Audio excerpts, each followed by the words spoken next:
नमस्कार मित्रांनो, सामाजिक कार्य म्हणजे सोशल वर्क युट्यूब चॅनल मध्ये आपल्या सर्वांचं स्वागत आहे.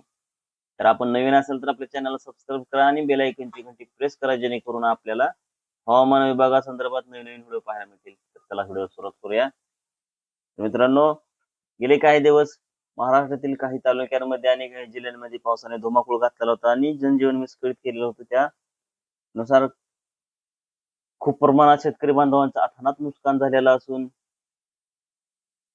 जे 2 ते 3 दिवस पावसाने विश्रांती घेतलेली होती, तर आपण बघू शकता की पुन्हा एकदा आज म्हणजे 26 सप्टेंबर रोजी पावसाने पुन्हा एकदा सुरुवात केलेली असून जे कमी दाबाचे क्षेत्र निर्माण झालं होतं, तर ते कमी दाबाचं क्षेत्र बंगालच्या उपमहासागरात झालेलं असून त्याचा परिणाम आपल्या महाराष्ट्रात दिसायला सुरुवात झालेला आहे आणि पुढील काही दिवस हे क्षेत्र महाराष्ट्रातील संपूर्ण जिल्ह्यात आणि तालुक्यांमध्ये पोहोचणार असून आपण बघू शकता की सध्या स्थिती सोलापूर, नांदेड, अकोला, नागपूर, जळगाव या भागामध्ये याचा आपल्याला प्रादुर्भाव पाहायला मिळणार आहे. तर आणखी पुढील 2 ते 3 दिवस मुसळधार ते अतिमुसळधार स्वरूपाचा पाऊस होऊ शकतो आणि त्यासाठी आपल्या शेतकरी बांधवांनी सतर्क राहणं गरजेचं आहे.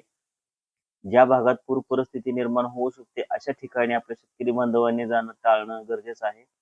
तर त्या ठिकाणीही आपण आपल्या परिवाराची आणि स्वतःची काळजी घेणं गरजेचं आहे, कारण पुन्हा एकदा मुसळधार ते अतिमुसळधार पूर परिस्थिती निर्माण होण्यासारखा पाऊस हा पडणार आहे मित्रांनो. त्यासाठी आपण आपल्या परिवाराची काळजी घेणं गरजेचं आहे. पुराचा नदी नाल्यांना पूर येणार असून त्या ठिकाणी आपण सतर्कने राहणं गरजेचं आहे. तर मित्रांनो, आपण बघू शकता की पूर्ण महाराष्ट्रात वातावरण हे तयार झालेलं असून पुढील काही दिवसांमध्ये संपूर्ण महाराष्ट्रामध्ये आणि महाराष्ट्राच्या लगतील काही शेजारील राज्यांमध्ये सुद्धा ह्याचा परिणाम आपल्याला पाहायला मिळणार आहे.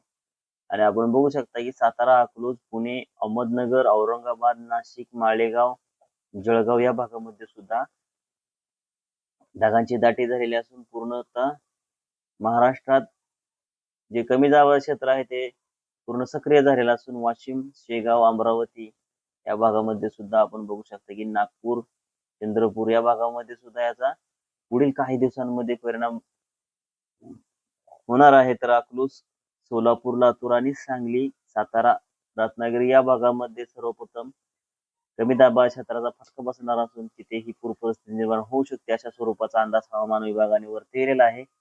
तर अशाच नवीन नवीन व्हिडिओसाठी आपल्या चॅनलला नक्की सबस्क्राईब करा आणि पुढील बातमी आपण आपल्यापर्यंत माहिती आपल्यापर्यंत पोहोचवण्याचा प्रयत्न करणार आहोत. तर